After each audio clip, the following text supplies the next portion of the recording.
morning, everyone. I'm Pastor Jimmy Pickett, and the verse I want to share with you today is Ephesians chapter 4, verse 31. It says, "Let all bitterness and wrath and anger and clamor and evil speaking be put away from you with malice." Let me ask you a question today. Are you living in bitterness? Are you harboring hatred and bitterness towards somebody that has hurt you in your past?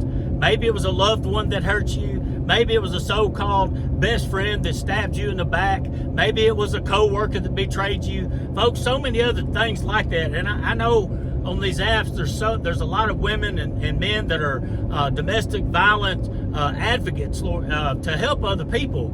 But the thing about it is, you can never move on if you are holding that bitterness and malice in your heart, folks.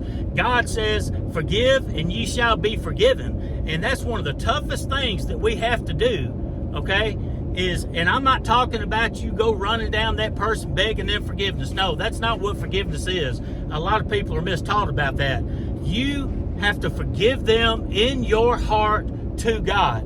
And you're going to say, "Brother Jimmy, I just can't do that. They did this to me and they did that to me." Well, guess what? You're still letting them hold you in bondage. What do I mean by that? Because they are not sitting around worrying about what you're doing. If you're thinking about them and blah, blah, blah, they've moved on with their life. But guess what? Because you're holding that bitterness and that anger in your heart, Satan is holding you in bondage today. It just does my heart good when I see these people that are advocates for like past domestic violence and stuff. And the thing about it is, and now they are helping other people and speaking out because God is using their pain for His gain, to His glorification. You are hurting only yourself when you hold unforgiveness in your heart. After all, God has shown us mercy, has He not? Does He not forgive us for all the things that we've done in our lives? Can I get an amen? Amen.